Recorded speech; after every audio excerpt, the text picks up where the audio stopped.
que le blanc est là, ça veut dire que le sacrifice va bien marcher. T'as déjà bâché? Oui, tout le temps. On va dire j'ai bâché et les gars comprennent pas, ils disent le blanc, tu bâches, t'es content. Lundi, tu sais ce que tu vas faire, mais tu sais pas ce que tu vas faire mardi.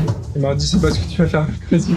Tu penses que t'as tout compris au Cameroun, c'est que t'as rien compris. On m'a dit que j'allais être envoyé à Douala. J'ai vu les gratte-ciel et tout ça, et en fait, je pensais que ça allait être beaucoup plus pauvre que ça. Le regard des Camerounais sur la femme blanche, on les aborde de manière assez agressive, presque.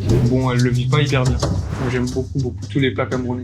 Le dolé, tous les légumes, je suis un grand fan. Je dirais que c'est les chutes de la Métché, de par la beauté du site, les maquisards qu'on a jetés depuis la falaise, qu'on a assassiné là-bas. Il n'y a pas beaucoup de Camerounais qui connaissent vraiment leur pays en fait. Bon, en fait, tu pars dans l'ouest pour les réunions de famille, pour voir ton oncle, ta tante. Les gars veulent seulement te niaque, comme ils disent. Pour prendre ton argent, ils savent que le blanc a l'argent. Moi-même draguer, non, mais me faire draguer, ça arrive. La meilleure manière de s'habituer au retard, c'est d'être soi-même en retard. Donc du coup, moi, je suis en retard, comme les Camerounais. J'ai compris il y a pas longtemps pourquoi est-ce que les femmes se tapaient comme ça. C'était une manière un peu civilisée de se gratter la tête. Et quand elles rentrent à la maison seulement, elles enlèvent et ya.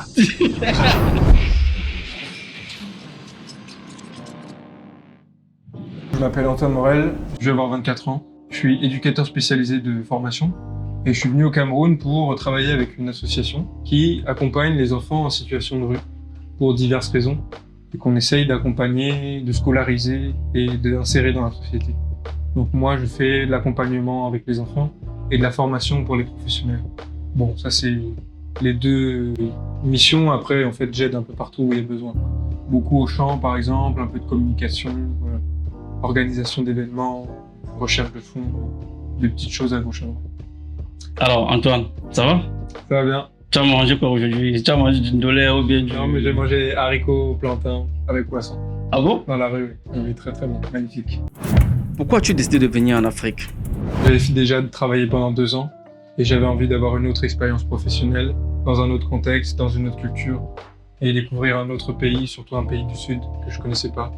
Même si la langue est la même, en fait, il y a plein de choses qui sont différentes et ça aussi, c'est très enrichissant pour moi. Donc c'est pour ça que j'avais envie d'élargir un peu mon champ de vision, déconstruire un peu mes idées reçues, mes a priori, et puis voilà. Pourquoi le Cameroun? Bon, j'ai pas choisi le Cameroun. En fait, je suis parti avec une ONG française qui m'a envoyé au Cameroun. Donc moi, on m'a juste dit Cameroun. J'ai réfléchi 2-3 jours et après j'ai dit oui, ok, allons au Cameroun. Donc, voilà. Est-ce qu'avant ça, tu connaissais le Cameroun? Oui, quand même. J'avais quelques petites notions de géographie, mais je connaissais pas vraiment de l'intérieur, quoi. Ouais. J'ai pas goûté le Cameroun, comme les gens disent. Bon, déjà, j'ai regardé des images sur Internet. On m'a dit que j'allais être envoyé à Douala. Donc j'ai regardé des images sur Internet, j'ai vu les gratte-ciel et tout ça, et en fait, je pensais que ça allait être beaucoup plus pauvre que ça. Et donc j'étais très étonné de voir, quand même, que c'était une ville développée, avec des structures économiques, avec des banques et tout ça. Moi, je pensais que ils avaient une image un peu mauvaise, quoi. Je pensais un peu à la brousse, des trucs pas très organisés. En fait, c'est très développé, quoi. Quelles ont été tes premières impressions en arrivant au Cameroun? Le premier mot qui m'est venu, c'est quelque chose qu'on dit beaucoup en France, c'est la street. En gros, ça veut dire, c'est vraiment, ça bouge partout, il y a des gens partout, il y a des klaxons partout, tout le monde t'alpague, ouais, le blanc, wato. C'est tout de suite, t'as l'impression que tout le Cameroun te tombe dessus pour te prendre ton argent.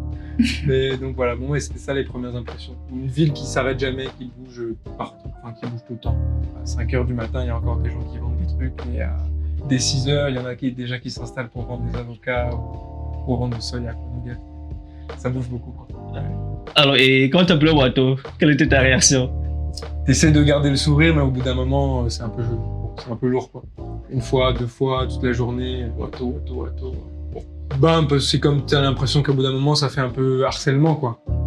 Les gens peut-être juste te demander ton prénom, ou voilà, d'apprendre à te connaître, c'est tout de suite le blanc. Et bon, ce qu'il y a derrière, c'est un peu les a priori derrière le blanc, c'est toujours un peu embêtant. Donc c'est pour ça, moi, j'aime bien quand je vais sur la moto, par exemple. Du coup, on discute avec le Benskin, et puis des fois, j'essaye de déconstruire un peu les clichés sur la France en disant, bah non, en fait, il n'y a pas que des riches en France, il y a aussi des gens qui galèrent. Moi-même, je suis pas très riche en France. Bon, voilà. J'essaye de changer un peu l'image que les gens idéalisée que les gens ont de la France. Ton adaptation a-t-elle été facile? Il n'y a pas eu de trucs trop compliqués, même si en fait, des fois on a l'impression qu'on est Camerounais, et puis je sais pas, on mange un truc, on digère mal, on est malade pendant 10 jours, et là on comprend que notre système il n'est pas camerounais, on digère pas tous les plats de rue, ou que le piment il peut encore faire son effet. Bon. Voilà. Mais sinon, j'ai pas eu l'impression d'avoir eu vraiment des grosses difficultés d'intégration. Je pense que ça s'est fait petit à petit. Même la chaleur, ça a été... Bon, ça m'a pas trop traumatisé. En fait, j'ai fait 4 mois sans clim ni ventilateur. Et du coup, je me suis vite habitué à la chaleur. Si bien que d'un moment, quand j'allais dans des bureaux qui étaient climatisés, j'avais froid. Et quand j'étais dehors, j'étais bien. Et du coup, même les Camerounais, des fois, dans des lieux, ils avaient plus chaud que moi et moi, j'étais bien. Mais est-ce que tu ne penses pas que de ton retour en France, ça va un peu te créer, il faut te réadapter? Il faudrait pas que je rentre en hiver parce qu'à mon avis, là, ça va être le choc thermique. Peux-tu nous parler de ton adaptation à la culture camerounaise? Bon, je dirais que je suis toujours pas vraiment adapté, en fait. C'est très différent de la France, quand même. Dans la manière de faire, dans les interactions sociales, la manière d'entrer en relation, la manière de considérer la femme, les rôles de chacun dans la société, les avis sur différents sujets qui sont très différents. Même la manière de parler, les expressions. Donc en fait, on s'habitue petit à petit, mais je pense que je n'aurais jamais tout compris, je pense.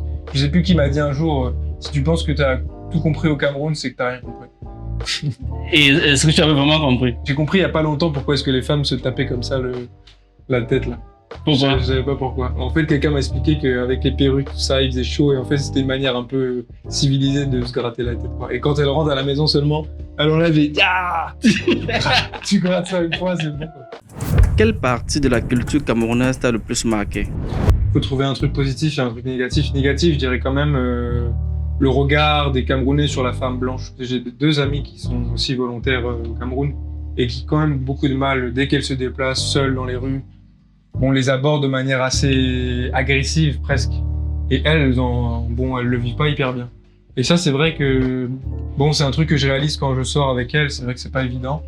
Et une remarque positive, moi vraiment, je dirais la qualité de la nourriture. Moi, j'aime beaucoup tous les plats camerounais. Il y a que le vin de palme qui passe pas trop, mais le reste, franchement, nickel. Le ndolé, tous les légumes, je suis un grand fan. Si je peux exporter ça en France, j'essaierai de reproduire les plats. Mais j'aimerais bien pouvoir apprendre. J'ai l'impression que c'est super long et que c'est très difficile, mais bon, je pense que si on apprend. Apprendre à faire quoi? Les plats camerounais. Les plats camerounais. Ouais. À les faire? Oui, à les faire. Bon, peut-être ça serait plus facile de poser une camerounaise. Ça faciliterait les choses. En tout cas, on va y arriver sur cette partie-là. Qu'est-ce qui t'a le plus marqué dans les régions du Cameroun que tu as visitées? Ce qui m'a le plus marqué, c'est la forte présence de la culture et des traditions dans l'Ouest. On sent que c'est quelque chose qui a vraiment perduré et les gens font en sorte de perpétuer ces traditions, ces coutumes. Douala, ça s'est plus occidentalisé. Vraiment, dans l'Ouest, ils gardent un peu des coutumes fortes. On a vu la danse... comment ça s'appelle encore? Le gnangnan. Le gnangnan. Ça, c'est vrai que c'est quelque chose d'unique, on va dire. On a eu beaucoup de chance d'assister à ça. Moi, c'est un des trucs qui m'a marqué aussi dans le voyage.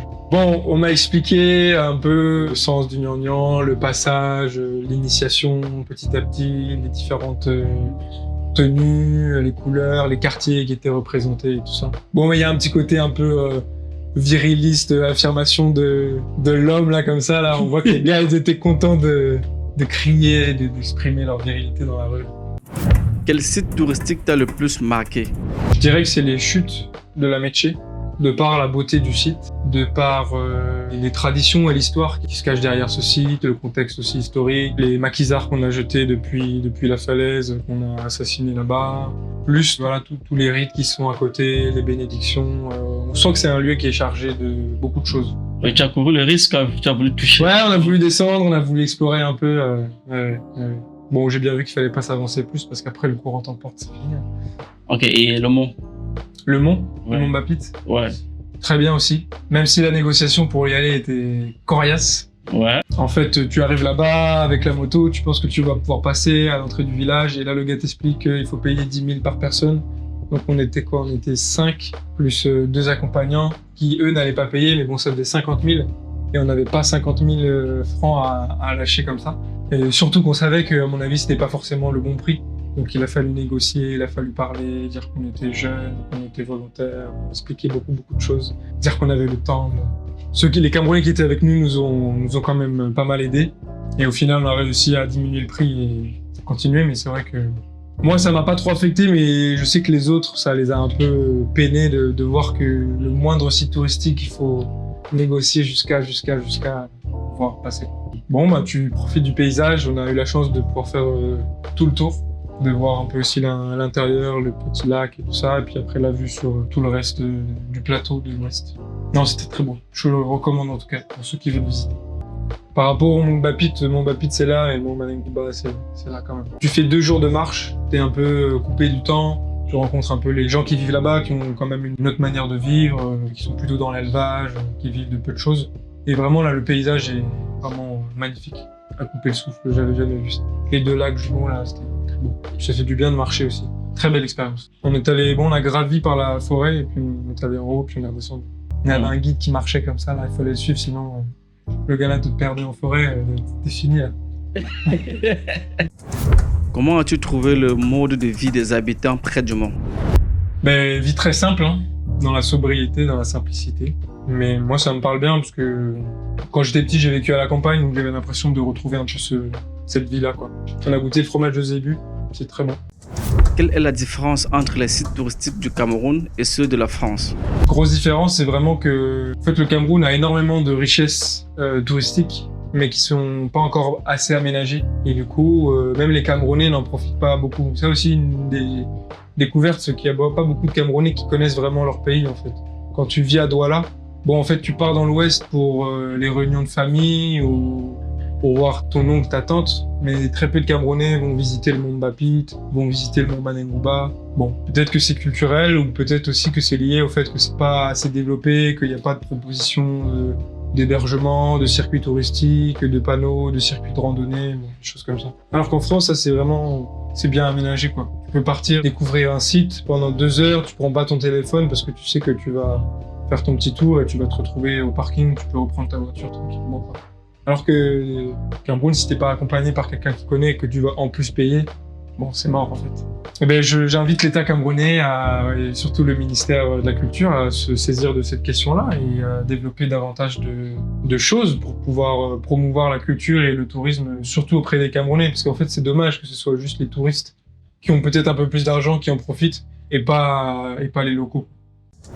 Quel aspect de la vie au Cameroun préfères-tu par rapport à celui de la France? Bon, je dirais quand même le côté tu vis au jour le jour ici. Lundi, tu sais ce que tu vas faire, mais tu sais pas ce que tu vas faire mardi. Et mardi, c'est pas ce que tu vas faire mercredi. Quand tu le vis comme ça, au début, c'est perturbant. Parce qu'en France, c'est pas la même chose. Tout le monde a planifié, l'agenda est bouclé, les gens, ils courent dans le métro. À Paris, c'est infernal. Ici, bon, c'est un peu plus posé. Il y a moins de stress. Même si, voilà, il y a beaucoup de monde, les gens bougent beaucoup, mais en fait, la différence, c'est quand tu es français, que tu es très procédurier, tu aimes bien que tout soit calé. Bon, le Cameroun, c'est pas pour toi. Si t'es quelqu'un qui est plus artiste, qui est original, créatif, qui est un peu plus à la cool, là, je pense que tu peux plus t'habituer et t'es moins frustré, quoi. Peux-tu nous expliquer comment tu as géré les retards rencontrés au Cameroun? Les retards. Bon, en fait, moi-même, maintenant, je suis en retard. Je pense que la meilleure manière de s'habituer au retard, c'est d'être soi-même en retard. Donc, du coup, moi, je suis en retard, comme les Camerounais. Et ça me va bien. Ah bon? Oui. Oui, je comprends. Par exemple, pour tout à l'heure, Voilà, le gars, il dit qu'il arrive à 15h, il arrive à 17h. Normalement, le retard camerounais, on m'a dit, c'est minimum 2 heures. Quand le gars te dit 13h, bon, pardon, viens à 15h, c'est bon. Et comment tu vas faire lorsque tu vas retenir en France? Bah ouais, voilà, c'est ça. Bon, souhaitez-moi du courage, parce que en France, quand t'arrives en retard, on te fait comprendre que t'es bien en retard. Et que demain, par contre, n'arrive pas en retard. Ok. Bon, il va falloir se réhabituer. Ouais. Comment gères-tu le problème de monnaie? Bon, il faut gérer les pièces, en fait. C'est Oui. un peu le truc qu'il faut faire attention de toujours avoir un peu des pièces. Pour les petits déplacements, il faut donner 100, 150, 200. Bon, souvent, les gars n'ont pas forcément la monnaie, donc c'est bien d'avoir les pièces. Et après, il faut apprendre à négocier, en fait. Négocier avec les motos. Moi, je préfère les motos que les taxis. Les taxis, je sais pas pourquoi j'aime pas. Une moto, j'aime bien, t'es libre, tu passes partout, va vite. Je prends toujours la moto, hein, mais bon, on m'a parlé d'agression, on m'a parlé de les gars qui t'amènent, puis au final, ils t'amènent pas là où tu dois aller, ils t'amènent dans un coin de rue et tu finis quasiment nu. Bon, c'est un peu tout ça, les anecdotes. Bon, pour l'instant, moi, ça m'est pas arrivé, mais... Pourtant, ça m'arrive de rentrer tard, hein, le soir. Hein. Une fois, c'est peut-être 21h30, 22h à Douala, à quoi? Et je rentre jusqu'à PK24, donc j'arrive à 23h, 23h30 à PK24. Tu ne prends que la moto. Bon, ça m'arrive de prendre le taxi, mais vraiment, quand je peux prendre la moto, je prends la moto. Ah bon. Alors que tout le monde me dit, prends pas la moto. Et quasiment tous les volontaires préfèrent prendre le taxi. Ok. La moto, on t'a déjà bâché? Ah, tous les jours. Ah bon? Oui, tout le temps. Tout le temps. Et... Là encore, pour venir, j'ai bâché et les gars comprennent pas. Ils disent le blanc, tu bâches, t'es compris. Mais moi, j'aime bien ce que je trouve, c'est aussi, bon, en fait, c'est un peu dans ce que je disais en amont, en disant que j'essaye de montrer que les blancs, ils ont pas non plus énormément d'argent. Bah, j'essaye de dire, bah, en fait, le blanc, il a pas, des fois, en fin de mois, le blanc, il a pas beaucoup d'argent, du coup, il bâche comme tout le monde, quoi. Je trouve que c'est aussi une manière de s'intégrer, quoi, pour pas se mettre à l'écart et tout seul sur sa moto, quoi. Et en fait, ce que j'aime bien, c'est aussi une occasion de rencontrer les gens, de discuter et tout ça. Ouais. Des fois, on a des belles discussions sur la moto, parce que les trajets, des fois, ils sont longs. Du coup, tu discutes de plein de trucs. Et elle te demande, bah alors, le Cameroun, c'est comment? Ok, si tu connais le bâchement, ça, tu connais le Cameroun. Voilà. Tu penses connaître le Cameroun? Bon, petit. 10%. As-tu déjà adopté certaines habitudes locales? Bon, il y a le retard, la moto, la nourriture, peut-être. Et peut-être quelques expressions aussi, à force. Comme quoi? C'est comment, ensemble, Asia. Bon, alors, je vais donc te poser une question. Tu vas répondre avec les expressions du... Ça, c'est le piège. Ongo. Congo. Ok, on va tchalo kéké. Aïe. Là déjà, tu me mets en difficulté, là. Non, on dit on va tchalo kéké, c'est-à-dire qu'on va prendre la moto. Ah, ok. Moi, tu vois, ça, je savais même pas ça. Ok. Comment tu peux décrire la relation entre les expatriés et les habitants du Cameroun? En fait, on est bien accueillis, les gens sont sympas, mais il y a toujours le... Bon, est-ce que tu peux répondre avec le langage camerounais? Bon, les gars veulent seulement te niaque, comme ils disent. te niaque, te prendre ton argent. Ils savent que le blanc a l'argent, ils veulent foncer sur le blanc et prendre l'argent du blanc. Voilà ma réponse en camerounais. Si un ami venait visiter le Cameroun, quelle région lui recommanderais-tu? Bon, surtout dans l'ouest. Hein. Oui, toute la région de l'ouest et même avant, en fait, Melong, Tabac, toute cette partie-là, c'est très joli. Ouais. Kribi, j'ai bien aimé, mais vraiment, je préfère l'ouest.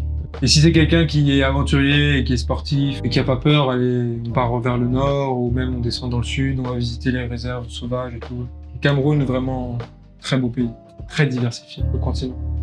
Tu es au continent. On est au continent. Tu te continentalises, quoi. On continentalise. Quel est ton regard sur ton expérience au Cameroun? Bon, c'était particulier ça aussi, de voir un peu les rites animistes, les connexions avec les ancêtres et tout. En fait, et tu regardes et tu essaies de comprendre un peu, tu poses des questions, on t'explique un peu. Tu comprends pas forcément tout. Ce qui m'a marqué, c'était la balengue, où on a assisté à un sacrifice, donc vraiment quasiment en intégralité, où avec l'instrument, tu parles au lac, le lac te répond, la dame elle est maquillée, elle met de l'huile rouge sur les arbres, elle met du sel, du coquille, puis après il sacrifie la chèvre, et après tu manges la chèvre. Nous on n'était pas prêts pour ça, donc ça te prend comme ça, là tu te dis ok. C'est aussi une manière de rencontrer vraiment la culture camerounaise. Et les gens aussi étaient très contents, donc c'est aussi pour ça qu'on est resté. C'est que les gens se sont dit, vu que le blanc est là, ça veut dire que le sacrifice va bien marcher. Donc si tu pars en cours, c'est mal vu. Et qu'est-ce que toi tu as mangé là-bas? La chèvre. La pauvre petite chèvre. Elle est sacrifiée devant mes yeux. La chèvre avec mon cuisiné feu de bois, avec l'huile rouge et le taro. Tu as aimé? Faudra que je regoute. Non, faudra que je regoute. Mais peut-être c'est le contexte aussi qui a fait que j'ai... As-tu déjà fait la cour à une fille camerounaise? Bon, moi-même draguer, non, mais me faire draguer, ça arrive. Ça, c'est une différence avec la France. C'est que en France, c'est pas les filles qui draguent. Mais ici, bon, les filles, elles s'en foutent. Quand elles peuvent, elles t'abordent aussi. Sur la moto, par exemple, ça arrive. Et qu'est-ce que tu as fait? J'ai pas flanché pour l'instant. C'est pas forcément l'objectif de base de venir au Cameroun. Mais les Camerounais sont très jolis. Indéniable, il faut reconnaître les Camerounais sont très, très jolis. Alors du coup, si on te donnait une femme camerounaise? Bon, tout dépend de la tête qu'elle a, mais on réfléchira. On discute avec elle, on apprend à la connaître. Ok. Tu as été décoré comme Sa Majesté Foncap. Ouais, c'est Foncap, ça veut dire le chef de la région. J'ai envie de dire que je suis honoré, même si j'ai pas l'impression de mériter le titre. Bon, c'est plutôt réservé aux Camerounais, justement. Moi, c'est plus un habit pour honorer la culture et pour l'utiliser après dans les événements de fête, festifs. Mais bon, je préfère laisser ces titres-là aux Camerounais, avec beaucoup d'humilité. Quelle est la différence entre les enfants de la rue en France et ceux du Cameroun? La similitude, c'est que les deux vivent des situations d'extrême précarité, d'extrême pauvreté. En France, ils touchent plus la drogue qu'ici, par exemple. Les jeunes qui sont dans la rue sont davantage entraînés à consommer des stupéfiants qu'ici. Les jeunes à partir de 12-13 ans, ils sont déjà dedans. Alors qu'ici, bon, il y a un peu un phénomène, mais c'est moins important parce qu'il y a encore quand même des interdits assez forts. Les drogues dures, on n'y touche pas parce que c'est très mal vu. Alors qu'en France, bon, il y a une autre considération. Donc je pense que ça, c'est une des différences. Déjà, les réalités familiales sont différentes parce qu'en France, la famille, elle est un papa et une maman, une famille monoparentale, alors qu'ici au Cameroun, la famille, c'est quand même beaucoup plus large, quoi. Ça, c'est une des différences aussi. Donc l'enfant, quand il quitte sa famille au Cameroun, quitte beaucoup de monde. Est-il plus facile pour toi de ramener les enfants de la rue au centre en France ou au Cameroun? En fait, j'ai pas fait beaucoup de maraudes, comme on appelle ça en France. Donc, quand on va à la rencontre des gens, des jeunes dans la rue, j'en ai pas fait beaucoup au Cameroun. J'en ai fait plus en France. Donc je dirais que c'est plus facile en France parce que je connais mieux le terrain. J'ai plus de facilité à entrer en contact parce que j'ai les codes sociaux, culturels, les manières de parler. Alors qu'ici, bon, c'est moins évident. Ceux qui ont plus de facilité, c'est les éducateurs qui sont camerounais. Les enfants du centre t'écoutent-ils vraiment? Bon, ça se fait petit à petit, la relation. C'est vraiment... on avance pas à pas. Au début, ils étaient très méfiants. Ils te testent un peu, ils essayent de voir un peu qui tu es, qu'est-ce que tu peux leur apporter. Petit à petit, quand ils voient qu'ils peuvent te faire confiance, t'es pas là pour leur nuire. Bon, ils lâchent un peu du lest, ils ouvrent un peu leurs portes. C'est là que c'est intéressant, quoi. Donc j'essaye de... Bon, on arrive à faire de lancer 2-3 petites animations, 2-3 petits jeux. Même si, bon, c'est pas toujours évident parce que la culture ici, c'est le foot. Et dès que tu essayes de proposer un autre jeu de balle ou un autre jeu de stratégie, de cohésion, bon, c'est difficile de les fédérer, on va dire. Mais la relation, petit à petit, ça se tisse. Peux-tu nous expliquer comment se déroulent les activités au centre? C'est routinier, tous les jours, il se passe à peu près la même chose. Les enfants se lèvent, ceux qui vont à l'école vont à l'école. Ceux qui restent au foyer parce qu'ils sont pas encore prêts à l'école restent au foyer. Ils vont nourrir les poissons, ils s'occupent des poules, des porcs, on fait du jardin. Après, ils ont un peu des cours de remise à niveau. Après, on prépare la cuisine. Bon, après, on mange. Ceux qui reviennent de l'école reviennent de l'école. On retravaille au champ, on sieste. Et le soir, c'est l'étude du soir. Après, coucher, c'est un peu ça les journées types, c'est ça. Quel est ton rôle au centre? Bon, je les aide en fait beaucoup dans la vie quotidienne. Surtout l'étude le soir, le soutien scolaire. Essayer d'essayer de les suivre, d'amener peut-être une autre pédagogie de travail, et pas forcément dans tu dois faire ça, tu dois apprendre par cœur, essayer de les amener à comprendre pourquoi il faut apprendre telle ou telle notion. Et après l'agriculture et les activités, les jeux, j'essaie d'être avec eux, de faire avec eux. De ton arrivée au centre, est-ce qu'il y a eu des progrès? C'est une bonne question ça.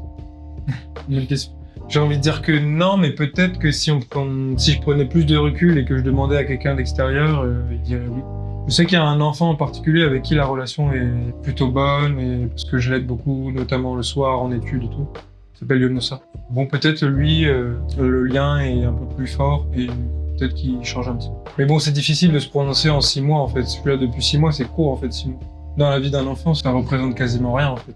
Tu aurais préféré qu'on augmente encore le temps ou bien... Oui, bah du coup, je vais rester, je sais pas encore combien de temps je vais rester. Peux-tu nous parler du centre? L'association, ça s'appelle la chaîne des foyers Saint-Nicodème. Et il y a 5 foyers dans l'association. Et celui où je dors où je travaille, la plupart du temps, est situé à PK24. Donc à peu près 45 minutes de Douala Centre en partant de Ndokoti.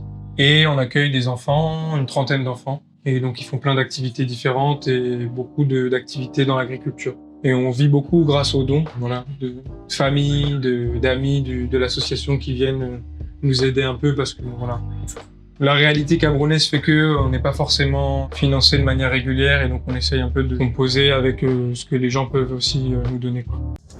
Les enfants du centre ont-ils des problèmes particuliers ou c'est toi qui devrais intervenir? Le principal problème, c'est les questions de relations en fait. Les clans, la violence, les vols, beaucoup de vols surtout.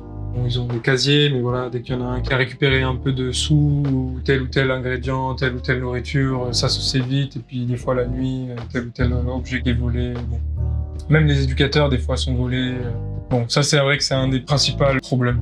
Bon, ça concerne pas tous les jeunes, mais en fait, souvent, il y a un phénomène de reproduction, quoi. Quand les grands montrent les mauvaises choses, les petits reproduisent après.